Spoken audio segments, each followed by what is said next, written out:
Hello and welcome to Beyond the Pour. I'm Nilu, your sommelier host, and today we're talking all things hospitality with my guest, Michael Tremblay.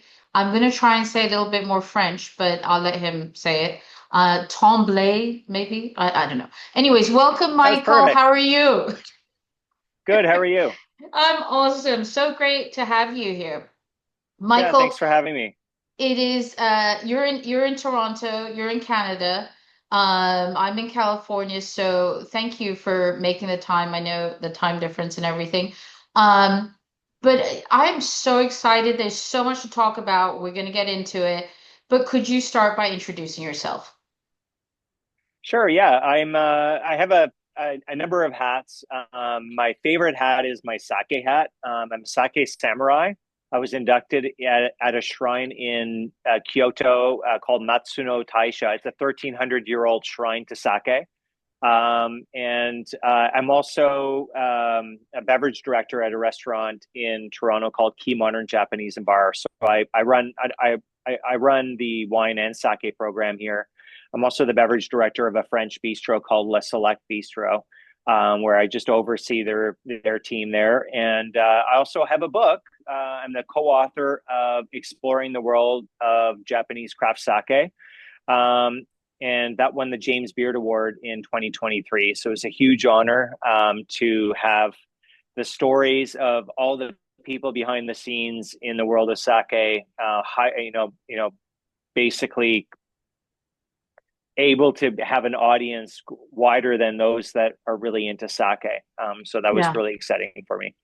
Yeah. I mean, you said so much there, and I was thinking, how am I going to ask all these questions? I love that you brought all that up. You're a busy man for sure. But going back to the Sake Samurai award, right? And am I correct in saying there's less than 100 people, maybe 70 or so people that have got this? Yeah, so when I was inducted in 2018, there were about 70.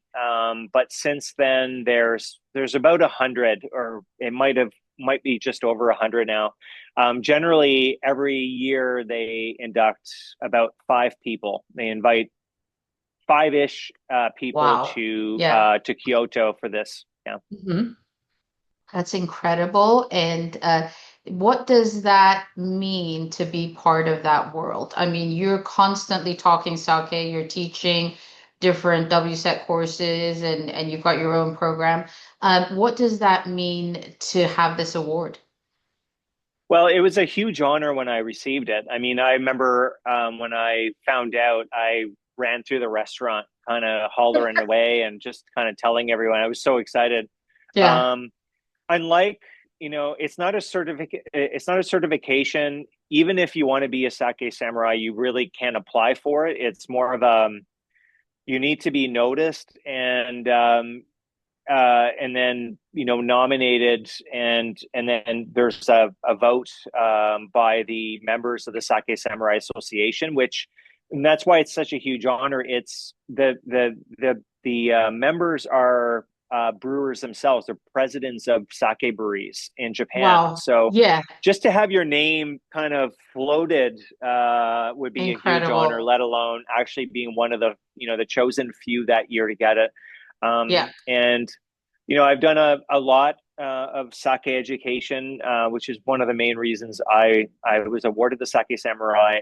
But there's so many people all over the world doing phenomenal things that are not one. It's not, I don't feel just because I have the title, I'm doing more than some of the people that just haven't, been lucky enough to be inducted yet, or invited to become one. Thank you. That's so sweet, but you really are involved in so much. It's incredible. And I read that you've tasted over 5,000 sakes. Is that correct? Probably at least that. Yeah, I mean, No. I've been lucky. One of my other hats is a sake judge. So I've judged for the U.S. National Sake Appraisal in Honolulu, and Hmm. also the International Wine Challenge in London and in Japan when Yeah. it's held in Japan. And I've done that for 10 years. And every year we judge about 1900 sake. I don't get the chance to try all of those at once, but over my career, definitely easily 5,000 plus sakes, for sure. So fun. I mean, for us in the West, I actually was lucky enough to visit Japan like right after the sommelier competition that was in Santa Rosa. I was able to, we were as a family went over to Japan, went to Kyoto, and Tokyo and a bunch of other places. Absolutely obsessed. And for me, it's a world I just want to jump into. But most people in, the Western world don't know too much about it. And it's for you to judge, taste 1900 sakes, are they really that different? I mean, how are you picking up? I'm constantly trying to educate myself. Um, but it's really hard for me to uh, sit there and differentiate. Like if you did a blind tasting with me, wow, I'd be so lost. What are you picking up? I mean, in wine, we're picking up all these different flavors and aromas and this and that. How have you trained yourself, I guess, to figure this out? Yeah, I mean, some of it is gradual, and I feel like even though my palate's quite mature in terms of sake tasting and even wine tasting, you're constantly learning, even as a sommelier for wine. It's impossible to be perfect, I think because you're constantly being introduced to new things. Even if you've tried a certain wine, for instance, um, you try it at a different time in its Yes. evolution, and it's going to be totally different. So Mm-hmm. it's these wines and sakes are kind of living and breathing to some degree. They're evolving, and in the sake world, yeah, I think there is a wide range of styles and grades and profiles in sake, and yeah, sometimes there's the hardest flights to judge are the ones where they're all highly polished rice. I mean, where they've Yeah. removed a lot of the rice and Mm-hmm. they're using aromatic yeasts that are quite similar. Then it becomes that's when you Yeah. start to you have to really kind of hone in on some of the very very very finite differences between them. Sometimes it's really obvious. This one is you know everything about it, the balance, the Mm-hmm. structure, the profile just is heads over this other one. But Yeah. sometimes you can have three or four in a row and you're like, oh wow, I need to taste these a couple of times To to judge figure it them. out.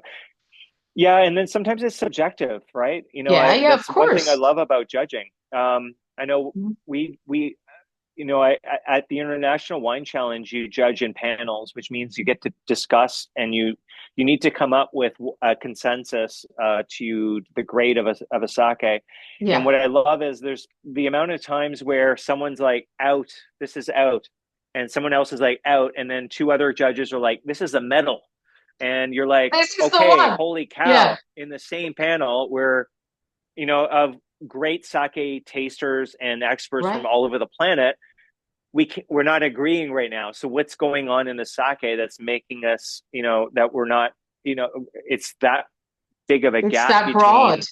Yeah. Yeah, I love it because it reminds me that we all taste differently. We all, there's an element of subjectivity to tasting and judging and So true. assessing. And So so, true. yeah. Yeah, I love that you're saying that. You said that you've won, and I read also a James Beard Award for your book.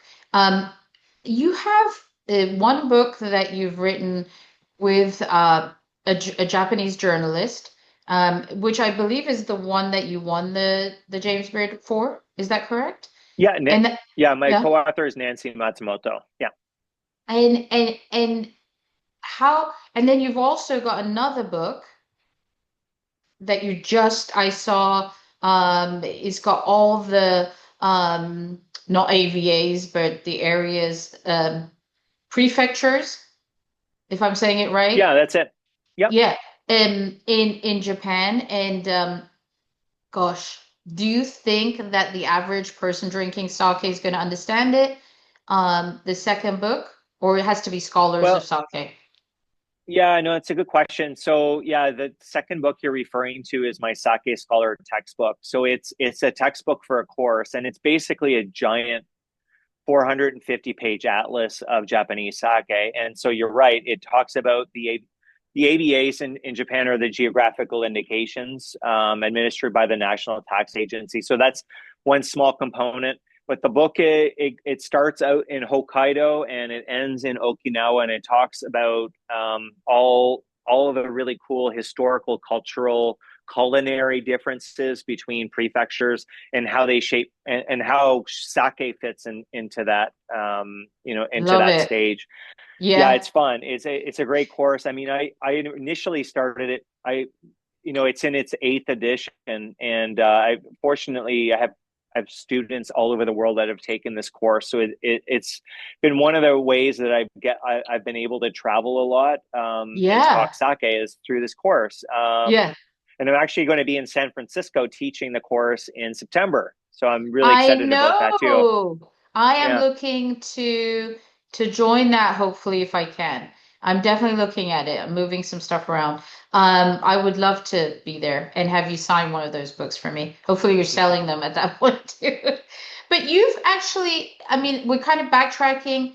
Yes, you're working in Toronto at this amazing restaurant. Um, and and you're teaching, but you're a sommelier, and so you're also into wine and all that fun stuff.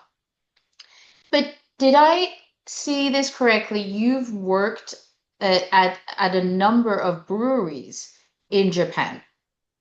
When did you start Yeah. this? I mean, when did you decide, yes, I'm a somm, but I really want to learn more about sake and go over to Japan and actually get my hands on, actually do it in the breweries there. Yeah, it's a good question. I mean, it started probably 17, 18 years ago. I did some sake course in New York by a friend and sake mentor in many ways. His name's John Gottner, and he had an introductory course on sake, but it was like a 3-day course, and I took that, and I loved it.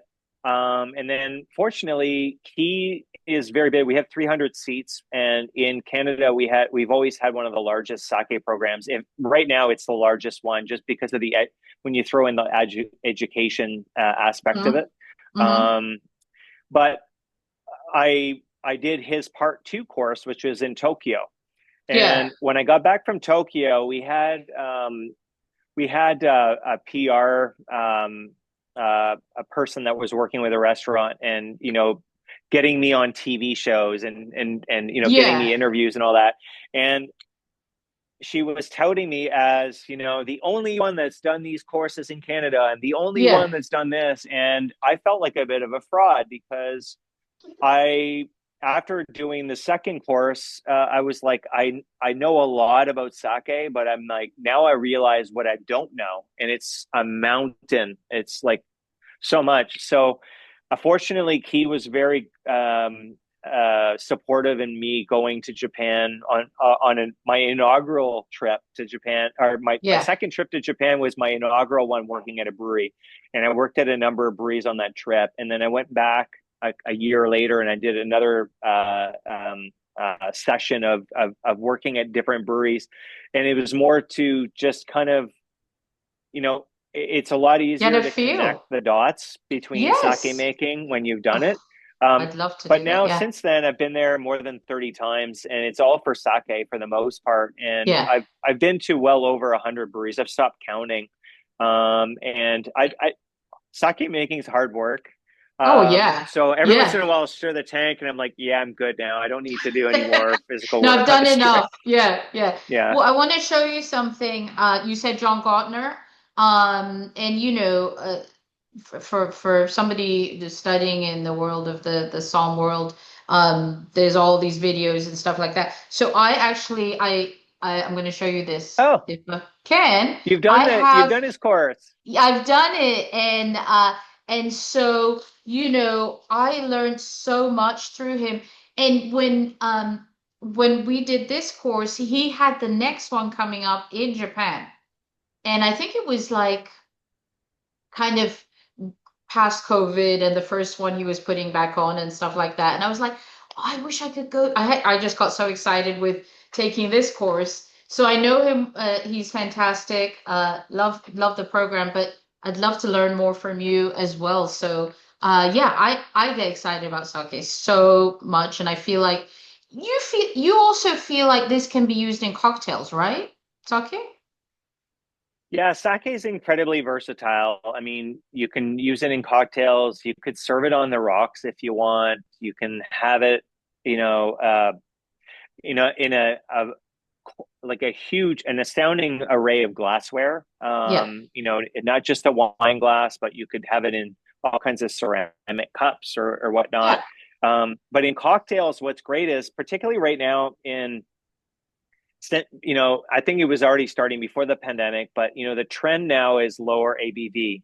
yes, And particularly younger generations those that are drinking don't want anything too strong, it seems. So sake cocktails is great because the alcohol content of most sake is 15 to 17 in that range. And so it blends very well. It can be a great blending partner to whatever other ingredients a mixologist is wanting to use. yeah. And you can make some really beautiful, delicate cocktails with it. So like if you have vodka in a cocktail, you're talking 40%. Alcohol, for example, I'm throwing out there. And then you can kind of get the same deal from sake. Plus, it doesn't seem like I don't know, for me anyways, it doesn't seem to give me a hangover or a headache. I just feel like, oh, I'm happy. So I Well, love yeah. that. I love that. So that's really cool Well, for me. Well, and the hangover thing, I think, I mean, the Japanese talk about that a lot, and I would tend to agree. I don't feel as bad when I've had a lot of sake compared to when I've had a lot of wine.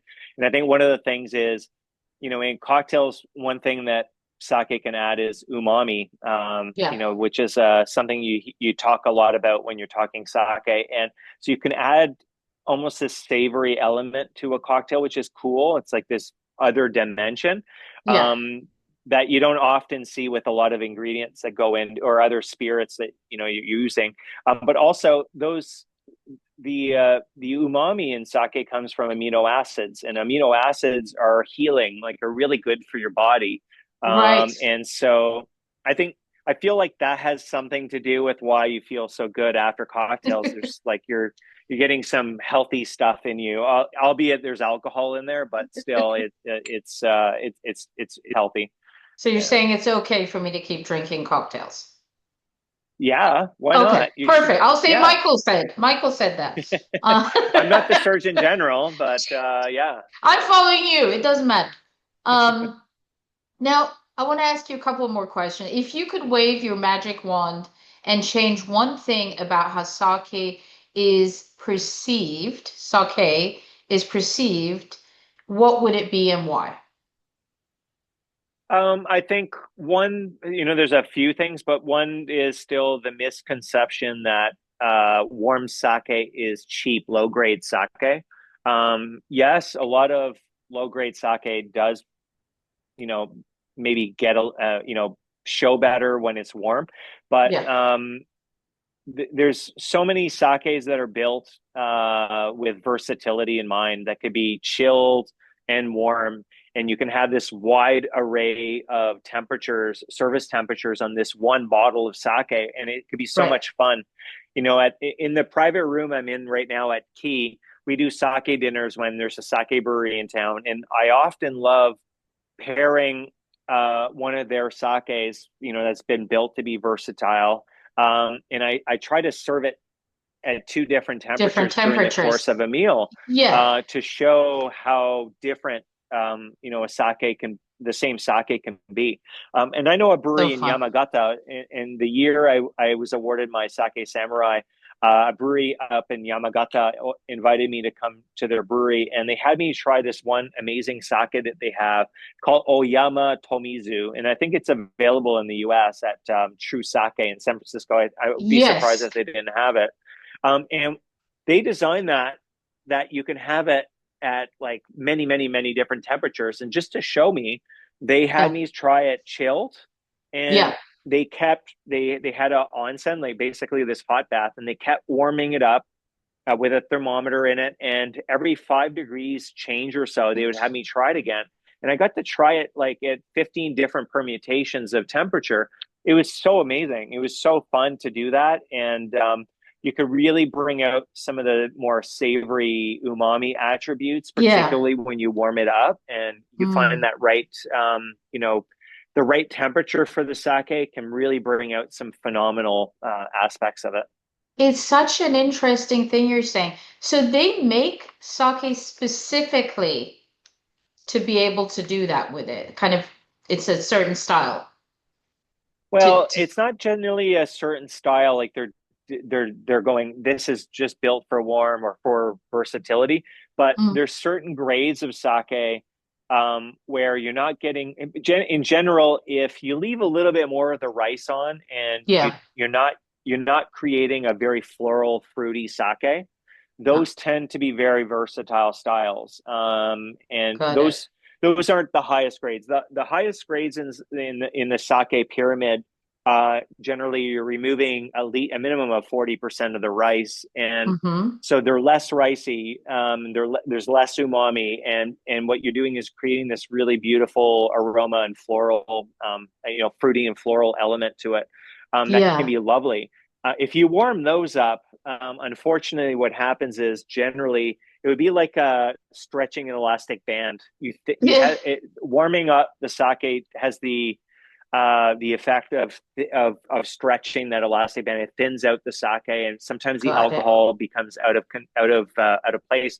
But when you get beyond those first two top grades and you get Yeah. into this other range, you're leaving a little bit more of the rice, and that the proteins around that rice create this wonderful umami that when you warm them up, they fill out, they kind of fatten almost on the palate, Wow. they don't thin out like they do in some of those higher grades, and so you can have a lot of fun with temperature, Yeah. they're great chilled and they're great warm, so they're very versatile, and those are also those are tend to be the sakes that I would use for cocktails as well, Yeah. because if adding a lot of different ingredients to that cocktail, a high a sake from the top two grades tend to be expensive, Yes. and chances are those delicate, fruity, floral aromas are going to be kind of overshadowed by some of the other ingredients in that cocktail. So there's just not much point, in my opinion, I to using see. all that. So you Yeah. could do like a 5-course meal and use one of the not high-end sakes and just have them at different temperatures and pair them with umami flavors or whatever probably your specialty obviously is. But how fun is that? I mean, Yeah, incredible. it's a lot of fun. Well, and Yeah. even in the high grades, you could even do the highest grade is Junmai Daiginjo. Those tend to Right. be very fruity floral. You need to remove minimum of 50% of the rice. Those are very delicate, and I generally, with the exception of a few um, producers that make a Junmai Daiginjo that could be warmed, Yeah. generally I would say you want it chilled. But within the range of the realm of chilled, you could still also, have a chilled sake that's kind of on the warmer end of chilled Right. versus really cold, and Yeah. that can shape the sake as well. So and Interesting. you could have it in 5 different courses as well of sake. Uh, sake is really fun because temperature Yeah. is really important, and playing with it is a really neat. It's a really fun aspect of sake pairing, Yeah. and drinking sake. And do you do this at your restaurant? I do, yeah. I've trained our servers, our wait staff, that when a customer buys a bottle of sake and it's chilled, depending if it's one of those grades of sake or that the types of sake that would be great at different temperatures. I've trained them that, if they've got some richer foods coming after, say, their sushi course or their delicate cold plates or whatnot, just to ask them whether or not they would like us to warm up just a little bit of the sake, just to show them a different dimension of the sake. We Yeah. have these they're called black kesho pots, so black crystal pots, and you can warm sake in them. So we can bring it right to the table and warm it table side. Yeah. And it's really fun for the guests to see their sake or taste their sake or experience Yeah. their sake in two different ways. It, Is it? Especially if they're having black cod and braised pork belly, Oh, like savorier yeah. things, a warmer sake really goes well with that. Do you pour it in like in those wooden boxes that they kind of have extra sake in? Can you warm up in those as well, or does it have to be in something else? Generally, you want some kind of in Japanese they call it a tokuri. It's like a small flask. Yeah. And in general, you can put that in hot water Okay. and just let it get to a temperature. I would recommend not using The I'd wood. recommend not using microwave. Oh, yeah. Wood is harder because wood doesn't heat up. Like a ceramic vessel or tends to warm up and absorb some of the heat and kind of insulates that heat. Yeah. Wood is just a bit more challenging to work with. To be honest, I haven't used a wooden vessel to warm sake in. Yeah. It'd be kind of interesting to try it, but Yeah. I don't know if it would work as well as a ceramic But or earthenware vessel. yeah, it's so you know how they have those they used to weigh rice in? I'm forgetting the name. Yeah, the masu. Yeah, The masu. So I also learned this, which was all really cool, I thought, that if they pour extra in there, you know how sometimes you're like, oh, that's probably cold water or something. That's it, in there, and then you've got your little vessel. Um, yep, but it's actually them really being gracious, and that's still sake in there. So you just, when you yeah. finish, So or yeah, no, it's a wonderful aspect of Japanese culture and etiquette is, a lot of the time is to show their appreciation. So you ordered a glass of sake, and so they pour yes, that, but because they have it in that wooden box, the masu, um, when they allow that to overflow over, it's extra. It's a sign of appreciation for joining them. But I have a funny story with that. I know there's on one trip I was making sake in Shizuoka, and the president of the brewery took me out for dinner at an izakaya, and it's very local because the town was quite small, so yeah, everyone knew each other at the izakaya, and it was quite a very lively izakaya. And the proprietor, the owner of the izakaya, brought us out a round of the cup, and then they had the masu, and they overflowed it. But then this is the one time where probably because I was with the president of the brewery, the masu overflowed as well. So it was not overflowed, but it was like wow, right to the top. So to I the was top. like, yeah, and I was like, how the heck do you drink this? So I remember the president and we kanpai. Kanpai is Yeah, cheers in Japanese. cheers. Yeah, And what he did the smart thing. He just kind of picked up his glass and drank some of the masu. I was an first. idiot. I'm like, I saw the glass first, so I did this, and I just dumped the content of the box in my lap. Yeah, you didn't So see that that thing was full, right? no, I didn't. And what is It's a learning hilarious is process. there was a lot Yeah, of laughter around our table, and then yeah. an hour later, the proprietor brought us out another round, and I did the exact same thing. So No, I was obviously not coordinated that night, or no, maybe I had a little too much you were trying to sake. impress the guy that you were having dinner with. You're like, I'm gonna be very careful, but oops. How fun. Yeah, well, And yeah, but it is a fun, there's so many little Japanese cultural yeah, aspects like that just so make you really incredible. fall in love with it. Yeah. And you just said izakaya, and when we were in Japan, my son's been to Japan 4 times. He's absolutely obsessed with Japan. So this last time we met him for his birthday. And so izakaya is like I'm gonna say dive bar, but not really dive bar. How would you describe it in It's like a American? yeah, it's a Japanese pub, but a lot of Yeah, them are, or like so like a pub in North America, you're going to get food and you're going to get all kinds of yeah, alcohol.